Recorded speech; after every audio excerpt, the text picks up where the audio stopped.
à tous. Donc, moi, je suis ici aujourd'hui. J'ai deux casquettes en fait pour vous présenter les apports de l'éducation positive dans la classe d'anglais. Donc, j'ai la casquette de professeur d'anglais. Je suis enseignante depuis longtemps. Je suis d'abord passée dans le primaire et pour après arriver au collège en anglais, dans des zones un peu difficiles dans l'académie de Créteil. Et je me suis beaucoup questionnée sur plein de choses, sur qu'est-ce qui pouvait motiver mes élèves, comment les aider à apprendre, etc. Bon. J'ai beaucoup tâtonné, les intelligences multiples, le rôle des émotions, enfin bon, toutes sortes de choses que je suis sûre que plein d'entre vous connaissent. Et pour finalement voyager et découvrir un petit peu ce qui se fait à l'étranger, et notamment en Australie. Et c'est là que j'ai commencé un peu à découvrir ce que c'était que l'éducation positive. Et quand je suis rentrée en France, je me suis inscrite dans un master de psychologie positive appliquée, donc vraiment pour approfondir tous ces concepts-là et pouvoir mieux les appliquer.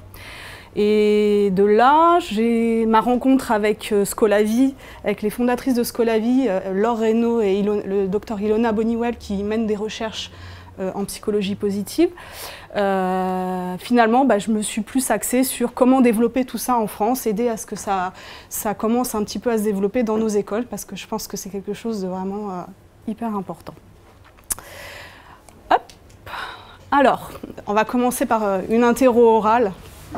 C'est pas très éducation positive. Je voudrais que vous preniez 2 minutes entre vous et que, alors peut-être par 2 ou par 3, pour vous, c'est quoi l'éducation positive? Et donc vous échangiez genre 2 minutes et sélectionnez un mot-clé. Voilà. Et après, on va partager ensemble ce qui ressort de vos idées à vous. Donc voilà, 2 minutes, chrono.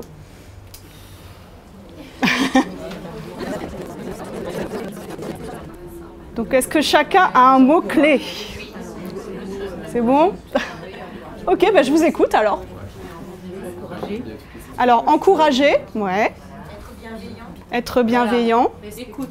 Écoute. Respect, ouais. Motivation.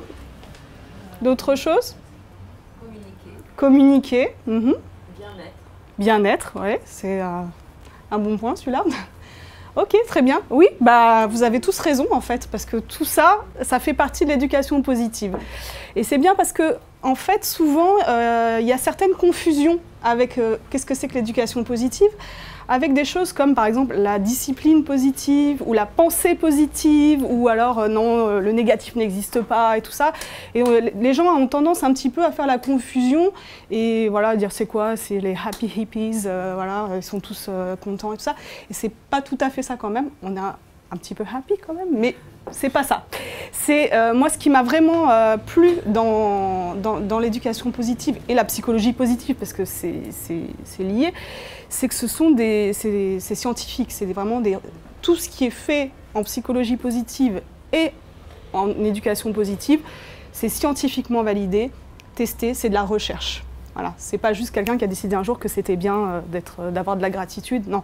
C'est vraiment des choses qui sont validées, testées, et voilà, ça existe depuis un certain nombre d'années maintenant. Alors, maintenant, du coup, qu'est-ce que c'est que la psychologie positive? Parce que je vous dis que l'éducation positive, c'est basé sur les concepts, les apports de la recherche en psychologie positive. Alors, la psychologie positive, en fait, c'est une branche de la psychologie ordinaire, hein, on va dire négative, ordinaire, qui s'est développée, ça fait à peu près une vingtaine d'années, ce qui a commencé en 1998 avec Martin Seligman. Je ne sais pas si c'est un nom qui vous parle ou pas du tout. C'était à l'époque, c'est quelqu'un qui a beaucoup travaillé sur le pessimisme, l'optimisme, etc. Et c'était à l'époque, en 1998, il a été élu président de la très sérieuse association française, américaine des psychologues. Donc vraiment une grosse association. Et il a rappelé à ses pairs que finalement, la psychologie dite ordinaire avait un petit peu perdu son idée initiale, qui était certes de réduire tout ce qui était pathologique, donc évidemment toutes les maladies mentales, etc., de l'après-guerre, mais c'était aussi chercher qu'est-ce qui faisait que les gens allaient bien, quels étaient les composants de l'épanouissement humain. Donc voilà ce que c'est que la psychologie positive. Donc c'est plus technique, donc c'est le fonctionnement humain optimal, bien-être et les forces humaines. Donc en fait, en psychologie positive, plutôt que de réparer ce qui va mal, et ça, la psychologie ordinaire le fait très bien, je pense maintenant, c'est plutôt construire à partir de ce qui est fort, okay? Qu'est-ce qui va bien, comment, par exemple, des gens, pourquoi certaines personnes sont plus résilientes que d'autres, pourquoi certaines sont plus optimistes que d'autres. Donc voilà, on s'est intéressé à ça, et de là, on a pu un petit peu regarder un petit peu toutes ces caractéristiques-là. Une autre définition, donc l'étude des conditions et des processus qui contribuent à l'épanouissement ou au fonctionnement optimal des individus. Donc ça s'est beaucoup concentré sur les individus, mais de plus en plus sur les groupes et les institutions. Et ça, je trouve ça très intéressant pour nos écoles. Parce que maintenant, on essaye de voir comment des institutions comme un établissement scolaire peut fonctionner de manière aussi positive, etc. Je vous en parlerai un peu plus tard. Donc voilà le monsieur en question, donc Martin Seligman, qu'on appelle un petit peu le père de la psychologie positive. Et il commence toujours ses conférences, un peu, quand il parle d'éducation, sur ça. En un mot ou deux, que souhaitez-vous le plus pour vos enfants ?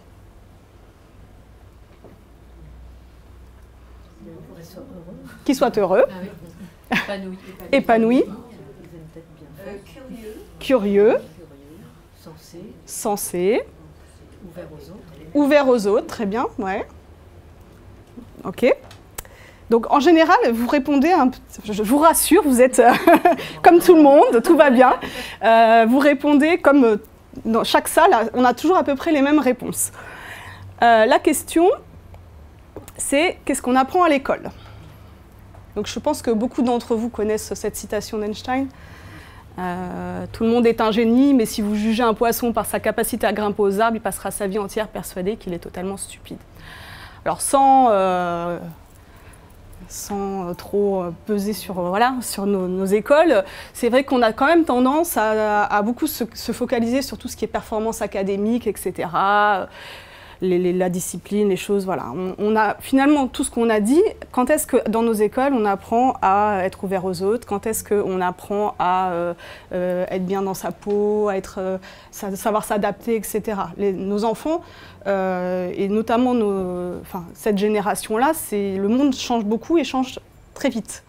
Donc c'est plutôt des capacités d'adaptation qu'il faut qu'on leur donne maintenant. Donc voilà, ce qu'on pourrait enseigner éventuellement. Comment mieux les préparer à ce qui les attend plus tard. Je ne pense pas que nos enfants auront le même métier tout au long de leur vie. Donc capacité d'adaptation, flexibilité, les challenges, les relations. On n'a pas toujours des bonnes relations, on vit des choses dans nos vies et il faut savoir y faire face. On peut leur apprendre à comment y faire face et de quelles compétences auront-ils besoin. Donc, si je résume, l'éducation positive, c'est changer de lunettes. C'est porter un autre regard sur l'éducation. Alors évidemment, le développement des compétences académiques, c'est important. C'est quand même notre rôle principal à l'école. On est là pour leur apprendre des choses, certes. Mais il ne faut pas non plus... il ne faut pas. Moi, je pense que ce n'est pas un but ultime. Ce n'est pas la seule chose et il faut tenir compte d'autres choses. Et ces autres choses, c'est ça, c'est le développement des compétences dites psychosociales. Voilà. Parce que c'est un autre point important. Alors, les deux piliers de l'éducation positive, alors le bien-être, je vais le dire en premier parce que c'est ce qui, voilà, être bien, s'épanouir, etc. Et la résilience. Alors, souvent en France, quand on dit résilience, on pense à tout de suite le traumatisme, la résilience, les gros coups durs, etc. Résilience s'entend au terme un peu anglo-saxon. Dans le sens anglo-saxon, c'est la résilience ordinaire. Comment faire face aux difficultés de la vie? Comment apprendre à rebondir? voilà, quand il y a des choses qui se passent dans notre vie et que ça ne va pas forcément, mais ça n'a pas besoin d'être un truc traumatique. Mais voilà. Et plus on est armé sur peut-être des petites choses de la vie, plus si un jour, et forcément malheureusement chacun d'entre nous, on est confronté à ça un jour, on aura les outils et les ressources pour pouvoir y faire face. Donc voilà un petit peu l'objectif de l'éducation positive. Alors pourquoi ? Pourquoi ? Alors je passe assez rapidement et on pourrait en faire une journée entière sur le sujet. Voilà pourquoi. Donc il y a les dernières études PISA, ou là ça date c'est un peu vieux, de l'UNICEF. Il y a une vraie souffrance psychologique dans nos pays occidentaux. Et alors, par exemple, l'âge moyen de la dépression, je crois qu'il y a quelques années, c'était 25 ans, et que maintenant, c'est 13 ans ou 14 ans, quelque chose comme ça. Donc vraiment, nos jeunes sont en souffrance. Donc à un moment, il faut qu'on prenne ça en compte et qu'on fasse quelque chose. Alors, ça, c'est une étude de Fabien Fenouillet qui a été faite sur des élèves français. Sur la satisfaction de la vie, vous voyez qu'au fur et à mesure de la scolarité, ça chute vraiment de manière assez impressionnante. Et sur les émotions négatives, pareil. C'est vraiment... ça augmente. Voilà. Donc, je pense quand même qu'en tant qu'enseignant, on a notre rôle à jouer. On peut aussi contribuer à éviter ce genre de choses. Voilà. Donc, comment, pourquoi ? Alors pourquoi aussi ? Donc quand on intègre, et après on va parler du comment, quand on intègre toutes les questions d'éducation positive, ça permet davantage de motivation, d'engagement, ça permet aux élèves d'être plus créatifs, donc plus flexibles, ça redonne confiance en soi, ça permet de l'espoir, ça a un impact sur l'assiduité, donc ça a un vrai impact sur le décrochage scolaire, ce type d'intervention. Le comportement, les relations au sein de la classe, l'estime de soi et un vrai impact sur les résultats. Les résultats académiques changent. Les dernières études montrent que quand quand tout le reste est pris en compte, ça a un impact sur les résultats. Donc c'est quand même plutôt intéressant pour nous aussi. Alors comment ? Il y a plein de manières évidemment d'agir et puis on peut agir à différents niveaux, mais là on est là pour parler de comment agir nous dans notre classe. Alors c'est intégrer les apports de la recherche dans notre enseignement, donc c'est déjà être un petit peu au courant de ce qui se passe, de ce qui se fait et tout ça. Alors là on ne va pas avoir le temps de développer aujourd'hui sur tous les concepts et tout, mais je vais vous donner quelques noms et tout, puis après vous irez fouiller, vous êtes curieux, donc voilà. Donc tous les niveaux des établissements, avec des programmes spécifiques dont je vais vous parler, de Scolavi, dans nos pratiques pédagogiques donc au quotidien, comment on gère notre classe, voilà, les petites choses qu'on peut mettre en place, et évidemment à travers les programmes et les manuels et comment on adapte certaines, voilà, comment grâce aux manuels et aux activités qui sont proposées, comment on axe ça un petit peu plus sur tout ce qui est éducation positive. Alors très rapidement, des programmes spécifiques que nous on fait, qui sont basés sur toutes les recherches. Donc les deux piliers, le bien-être et la résilience. Donc le côté bien-être, c'est tout le programme bien-être et climat scolaire. Donc c'est des choses qu'on fait de la maternelle au collège. On forme les enseignants à ces programmes-là. Et puis après, les enseignants font avec des activités avec leurs élèves. Le parcours de réussite, c'est plus quelque chose sur le lycée et c'est plus lié à tout ce qui est orientation. Et Spark, c'est vraiment apprendre la résilience ordinaire. Donc c'est vraiment apprendre à rebondir. Il est utilisé dans pas mal d'établissements maintenant. PEPS, c'est autre chose, c'est plus tous les gens que ça intéresse. Donc il y a aussi les parents, les choses comme, enfin voilà, des gens, les éducateurs, c'est beaucoup plus varié. Donc ça, c'est vraiment mettre en place des heures dans l'emploi du temps avec des programmes spécifiques. Il y a quelques années, j'avais commencé, alors je connaissais pas encore Scolavi, enfin c'était pas encore, mais j'avais fait dans mon collège 1 heure hebdomadaire de projet et ça s'appelait Happy 6e. Et donc il y avait déjà un peu tout ça, bon c'était un peu moins bien fait parce que c'était du bidouillage que j'avais fait toute seule, mais voilà, c'était un peu l'idée de ça. Alors, on a des outils, donc des jeux de cartes, etc., qu'on utilise. Je vais vous montrer ça tout à l'heure et on va les utiliser. Alors, je vous parlais des concepts. Est-ce que il y a des choses qui vous parlent, des têtes que vous connaissez ou des noms? Non. Personne, rien? Donc il y a Monsieur Seligman, là en bas, toujours le même, qui lui... donc je passe très rapidement parce que ce n'est pas l'objet de la conférence. Et voilà, vous pouvez toujours me contacter plus tard ou poser des questions si vous voulez. Mais c'était juste pour vous donner un petit peu quelque chose de très, très général sur la question. Mais tout ça, pour moi, c'est des choses qui sont hyper intéressantes dans nos pratiques à connaître. Donc alors on va revenir sur certains concepts, sur les émotions positives, sur les forces, donc ça j'en reparle pas. Mais par exemple tout ce qui est mindset, growth mindset, allez voir Carol Dweck, allez voir son TED Talk, c'est vraiment super intéressant et ça, voilà, ça nous aide à savoir comment, à mettre des choses en place dans nos classes ou avec nos enfants d'ailleurs. Alors on va pratiquer parce que l'éducation positive et la psychologie positive, c'est pas juste de la théorie et je trouve que c'est plus intéressant de passer par la pratique et de vivre les choses pour savoir un petit peu ce qu'on ressent.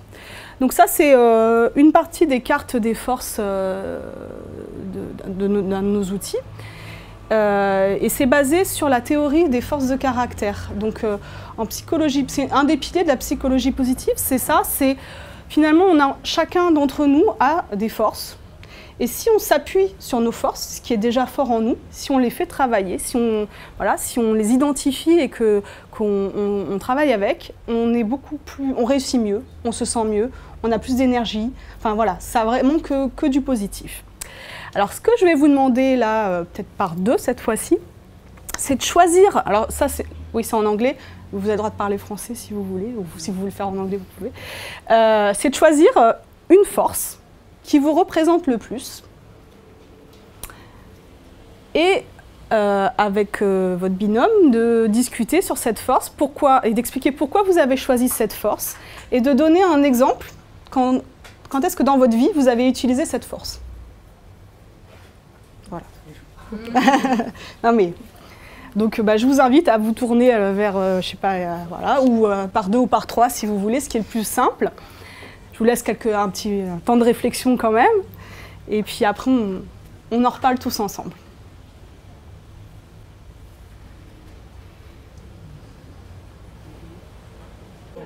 Alors, pour information, sachez qu'on a tous 4-5, ce qu'on appelle signature strength.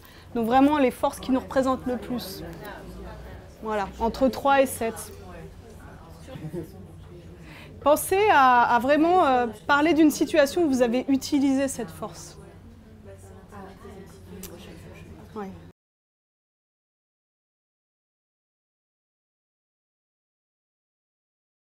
Alors, juste, je vais vous demander quelles sont vos forces, mais qu'est-ce que vous avez ressenti en parlant de vos forces? Comment vous vous êtes senti? Bien, on les connaît. Alors, bien, on les connaît. Est-ce que c'est le cas pour tout le monde? Tout le monde a réussi facilement à identifier une de ses forces? Pas la prédominante. Ouais. C'est pas si évident? Ouais. Ça dépend après. Alors, en fait, quand on utilise nos forces, on est en général plein d'énergie. Et quand on en parle, ça donne de l'énergie. Du coup, je ne sais pas si vous avez ressenti ça. C'est pour ça qu'on vous demande une situation dans laquelle vous avez, dans laquelle vous avez utilisé cette force. C'est parce que quand vous parlez normalement de cette situation-là, hop, ça commence à pétiller, on ressent ça quand même dans notre corps. Donc c'est un concept qui est vraiment fondamental en psychologie positive et c'est quelque chose que nous, dans l'enseignement, on n'a pas tendance, on a plutôt tendance à se focaliser un peu sur ce qui ne va pas ou ce qui n'a pas été bien fait, etc. Et du coup, si on essaye un petit peu de changer de posture et de, voilà, tel élève, ok, il est un peu, voilà, mais il a peut-être la force de l'humour ou de l'esprit d'équipe, etc. Et si on essaye de voir cet élève plutôt à travers ce filtre-là, tout de suite, on change quand même un petit peu le paradigme, on change un petit peu la conversation, notamment avec les parents. Quand dans une rencontre avec les parents, on arrive à identifier des fois une force chez leur enfant que eux ne voient pas du tout, par exemple. Ils sont plutôt agréablement surpris et du coup, voilà, ça change tout de suite un petit peu l'atmosphère et voilà, on arrive quand même à avoir d'autres types de conversations. Et chez les enfants, c'est très puissant, c'est un facteur de motivation énorme. De voir que quelqu'un reconnaît en eux une force et dont eux n'ont pas forcément conscience, mais quand on commence à en parler en classe, quand on construit tout ce vocabulaire-là, quand on construit nos activités en fonction de ça, je vais vous montrer, on va en reparler, ça change des choses. Voilà, il y a des choses il y a des comportements qui changent, il y a des attitudes qui changent et c'est quelque chose de vraiment très intéressant. Alors, hop, est-ce que j'ai, je sais plus dans quelle, bon, voilà, donc j'avais des petites vidéos et tout, mais je crois que je vais pas avoir le temps de vous passer toutes les petites vidéos, mais si vous tapez sur internet strength, character strength, par exemple, sur YouTube, vous avez plein de petites vidéos et vous voyez des exemples dans les écoles aux États-Unis ou en Australie, comment ils utilisent ça et tout ça. Et vous voyez un petit peu l'effet ou les activités qu'on peut faire et c'est vraiment très très intéressant. Donc comment utiliser les forces en classe, j'ai commencé un petit peu à en parler. La langue, le lexique, vous savez, toutes les activités qu'on fait au début de l'année, qui suis-je, etc. etc. Juste un petit peu introduire ce concept de force. Ça peut être intéressant. Ou alors là, dans les nouveaux manuels, il y a des choses sur mon métier idéal, etc. Ok, alors pour tel métier, quelle force peut être intéressante. Voilà, c'est juste ramener ça dans le quotidien de la classe, créer un vocabulaire commun pour que voilà, ça devienne quelque chose de naturel pour les élèves. Alors, devenir un détective des forces, c'est très intéressant. Quand toute la classe, quand chacun a identifié ses propres forces, a commencé à en parler, les enfants très vite s'approprient les choses et détectent les forces chez les autres. Donc c'est assez rigolo de voir, ah bah lui il a la force de ci, alors toi je te donne la force. Alors il y a un jeu avec les cartes par exemple, on peut offrir une force à quelqu'un. Et moi j'ai déjà vu, je te donne la force de l'esprit d'équipe parce que à chaque fois qu'on fait du travail de groupe, t'aimes bien et on arrive bien à travailler avec toi, vous voyez, des choses comme ça. Donc tout ça, ça crée une atmosphère positive et ça permet aussi aux élèves de se voir différemment. Parce que quelqu'un qui parle de lui, quand il parle, je sais pas moi, de sa force de la gentillesse par exemple, c'est peut-être pas quelque chose que les autres ont vraiment perçu chez lui, mais le fait qu'il en parle et qu'il donne des exemples, ben voilà, il le voit aussi différemment. Donc c'est aussi apprendre à mieux se connaître et du coup ça a un vrai impact sur l'ambiance de classe, sur le climat de la classe et sur les relations entre les élèves. Alors l'arbre généalogique aussi c'est quelque chose d'intéressant quand on fait toute la famille et tout ça. Bah voilà, on peut ajouter aussi les forces. Ma mère a cette force-là, mon père nanana. Donc voilà, c'est quelque chose d'intéressant. Et puis évidemment tous les personnages littéraires ou les situations dans les manuels d'ailleurs et historiques. Donc si je vous mets ça, vous me parlez de quoi comme force par exemple? Qu'est-ce que vous identifiez comme force? Résilience, ouais. Il y en a plein d'autres. Force de caractère. Détermination. Détermination, persévérance, engagement, sagesse. Moi, je pense à pardon. Et vous voyez, et le fait alors, voilà, on fait notre cours d'anglais, il y a tout ce qui est biographie, etc. Voilà, la langue, hein, on doit l'utiliser, on doit l'enseigner. Mais le fait de mettre dedans ces histoires de force, quand on parle du pardon, quand on donne cet exemple-là, ok, alors, et après on peut développer. Alors en classe, c'est quoi le pardon? Et dans l'école, c'est quoi le pardon pour vous? Et comment on peut on peut travailler sur le pardon? Est-ce que vous pouvez donner des exemples, etc. Voilà, ça entraîne plein d'autres choses. Et du coup, ça change aussi les relations, forcément, parce que sur les conflits et tout ça, c'est quand même des choses qui sont assez intéressantes. Voilà, j'ai donné un exemple sur le pardon, mais le leadership, enfin bon, on peut imaginer plein de choses. Et du coup, on peut avoir, je crois que je l'ai mis après, on peut avoir dans notre classe un mur avec des gens qui sont inspirants, des figures inspirantes avec leurs forces, donc Nelson Mandela, le pardon, le leadership et des actions, etc. On peut vraiment faire créer un environnement comme ça, environnement positif.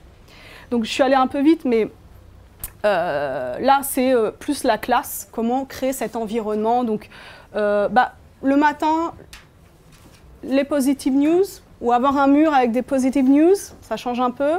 Là, c'était un travail sur l'espoir. Donc voilà, we hope that, I have a dream. Enfin, voilà, on peut vraiment, mais le faire passer sous cette forme-là et l'afficher, c'est créer aussi une certaine atmosphère. Alors, est-ce que tout le monde connaît Kindness Jar ou pas? Non. En fait, c'est un... Donc, on met un pot en classe, des post-it, enfin, on peut le faire de plein de formes différentes. Et à chaque fois qu'un élève voit est témoin d'un acte de gentillesse, dans l'école par exemple, il écrit sur un petit mot, il met dedans. Et à un moment, je sais pas, tous les mois ou quoi, hop, on prend et puis on lit, voilà, il y a eu ça qui s'est fait, il y a eu ça. Et du coup, ça incite vraiment les autres à... Ah oui, il y a eu ça, ben, ah tiens, un tel, finalement, il a tenu la porte à machin. Enfin, ça change les choses.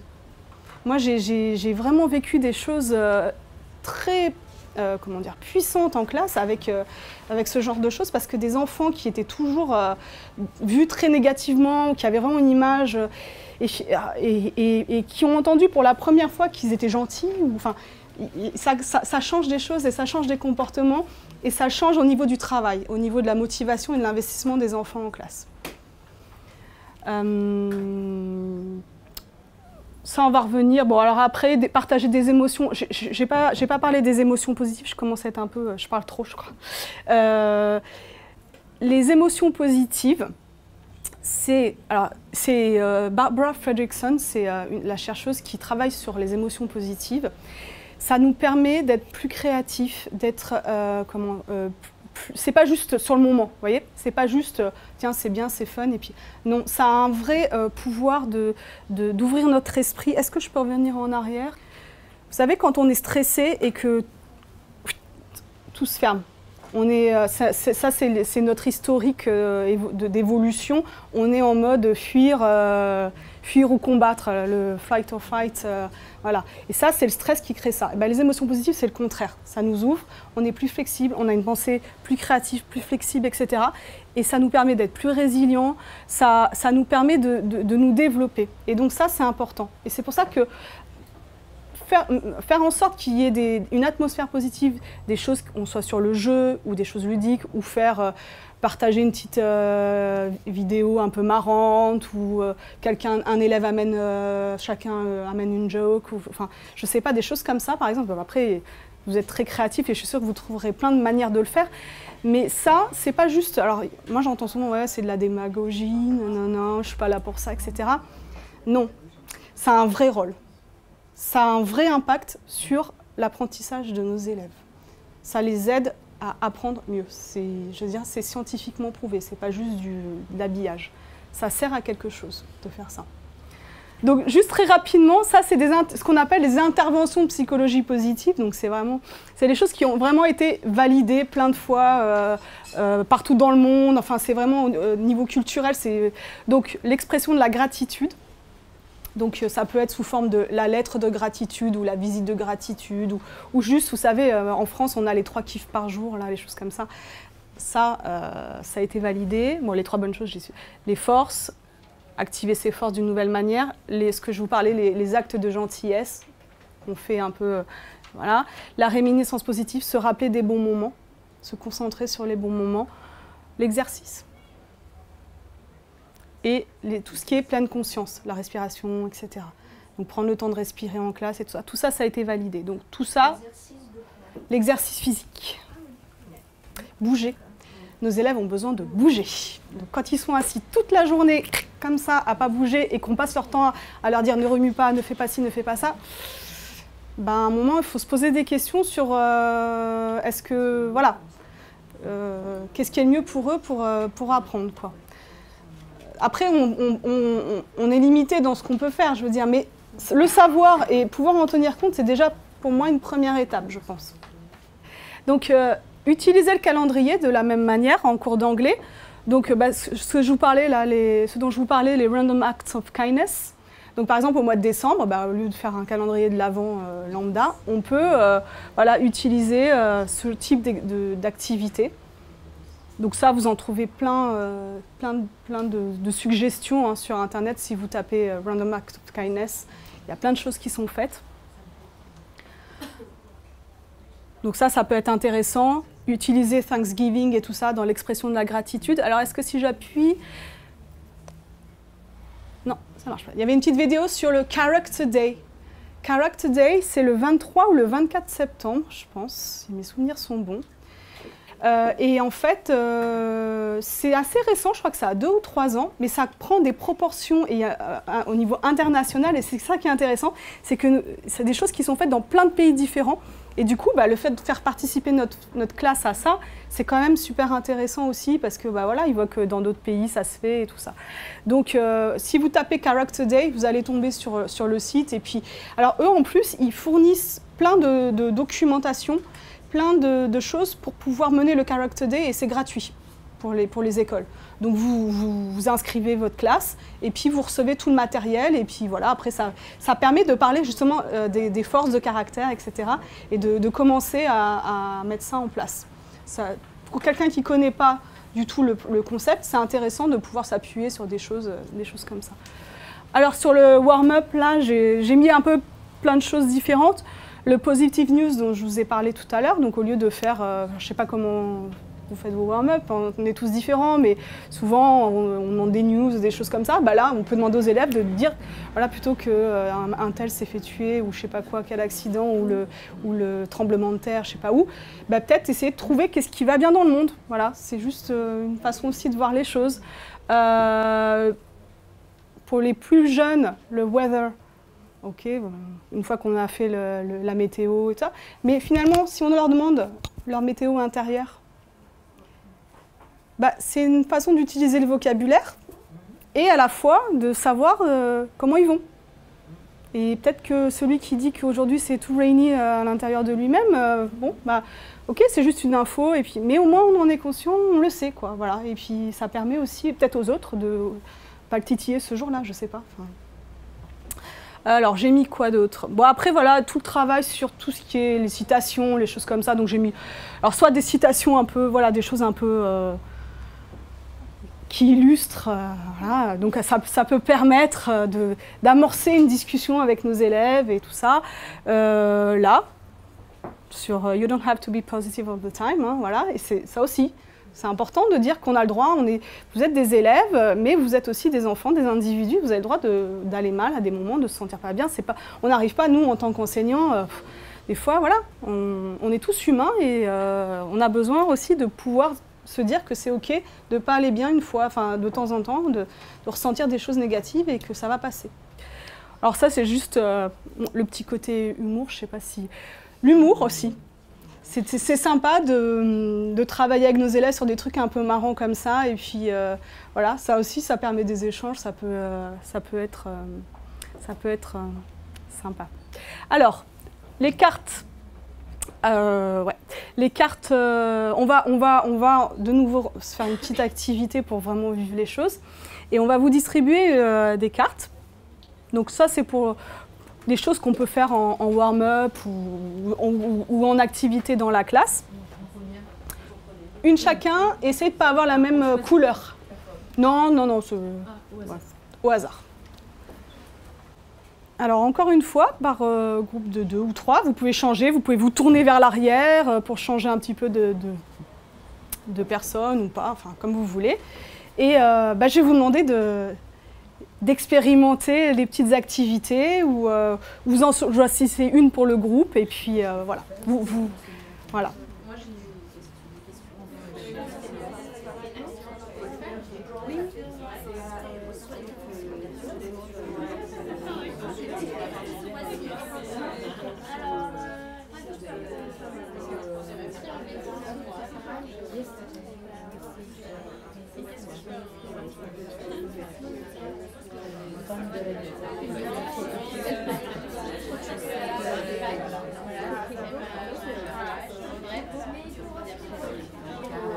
Oui, c'est vrai que je n'ai pas du tout expliqué, là je vous ai lancé dans le vif du sujet.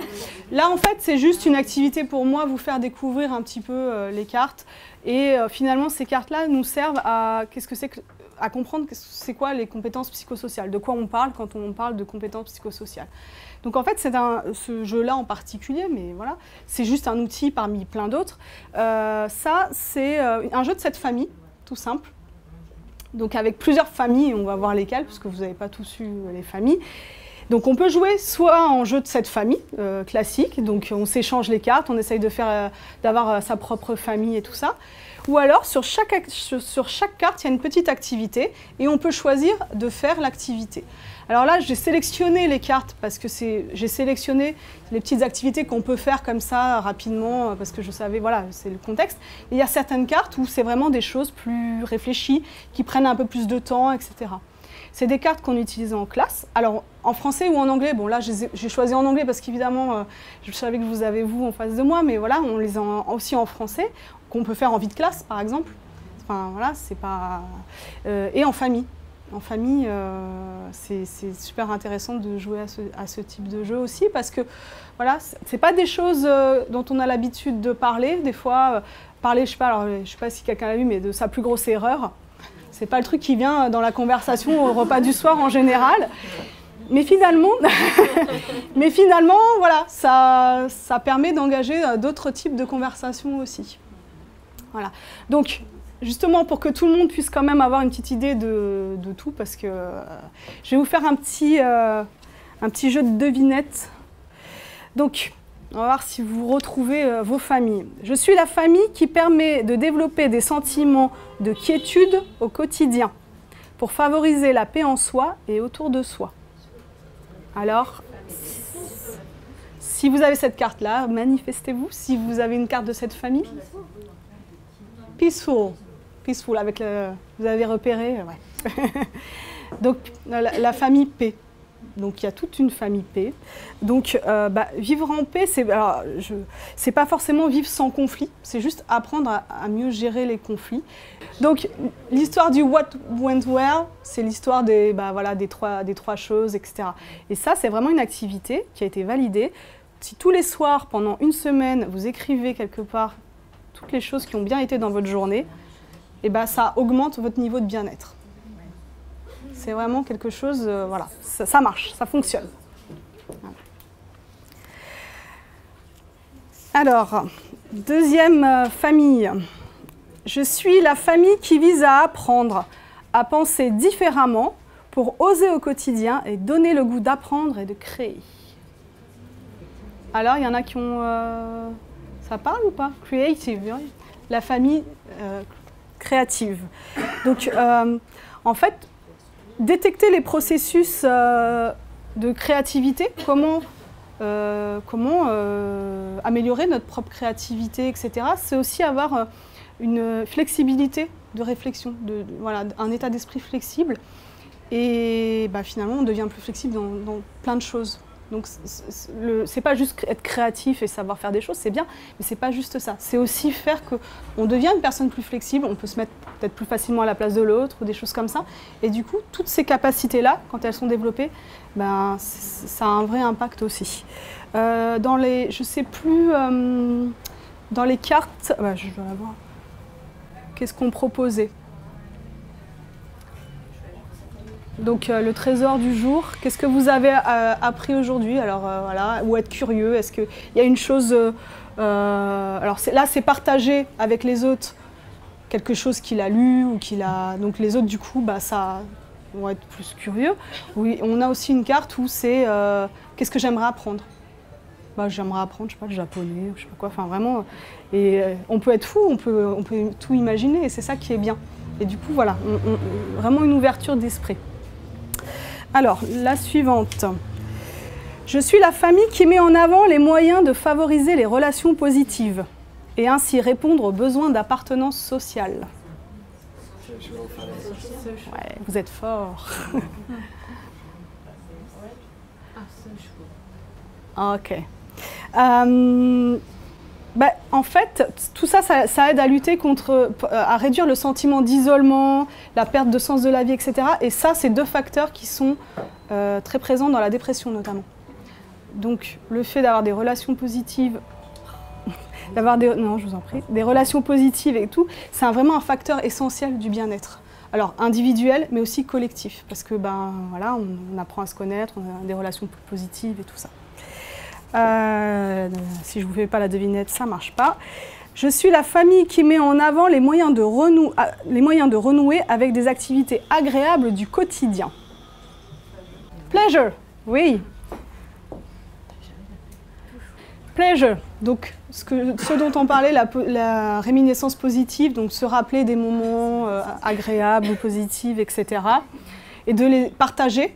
Quand on partage un moment positif, on le revit intérieurement et on a les mêmes émotions positives. Et donc voilà, on construit comme ça un petit peu ces émotions.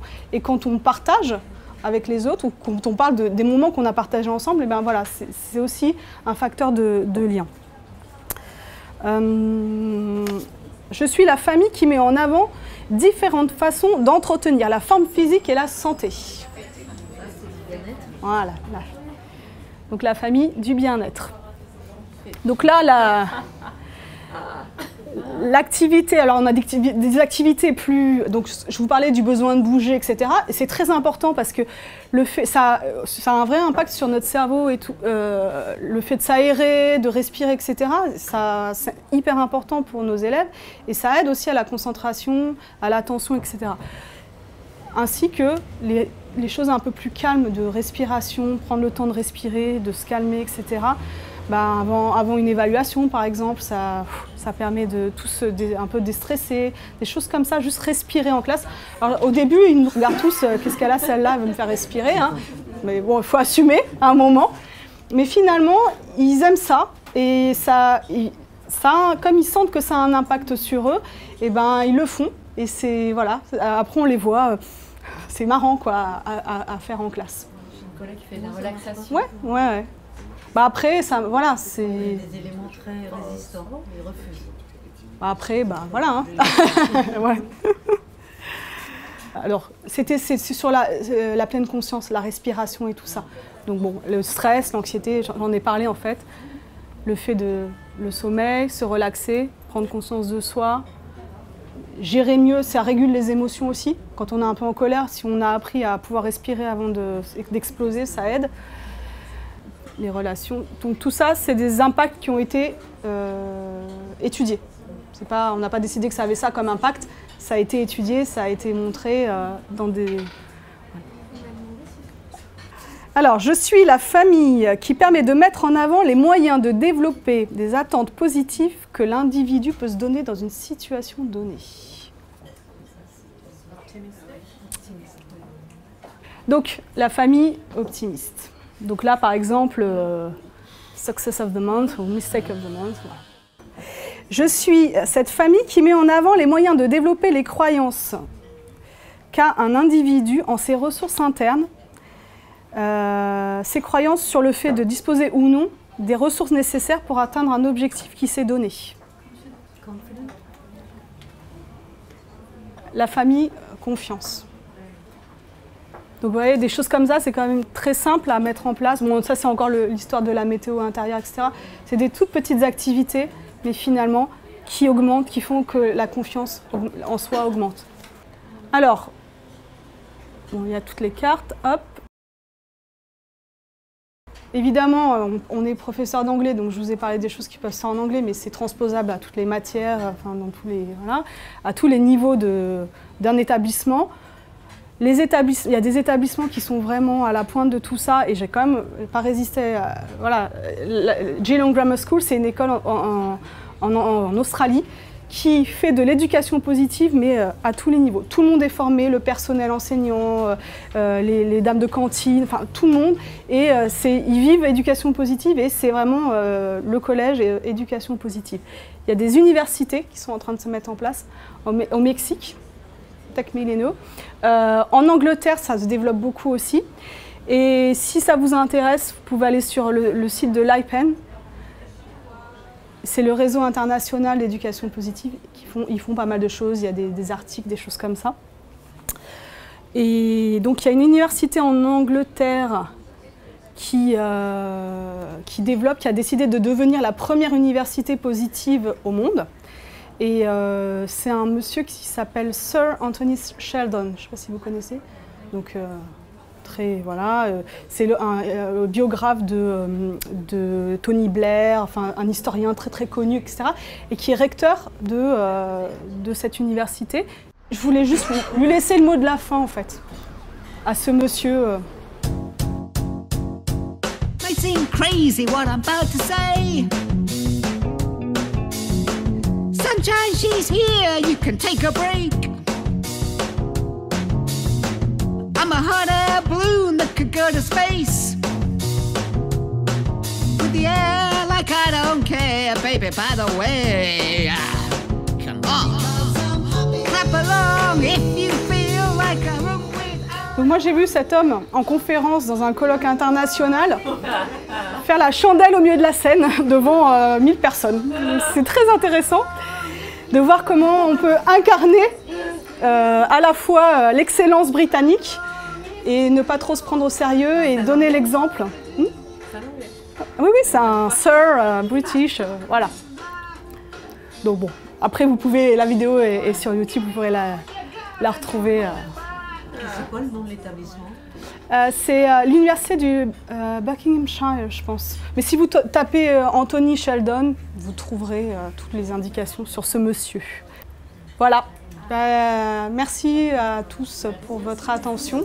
Et puis je veux bien récupérer les petites cartes. Et n'oubliez pas que on commence petit à petit, chacun à son niveau, avec des tout petites actions, chacun dans sa classe, mais qu'à un moment, on arrive à changer le monde.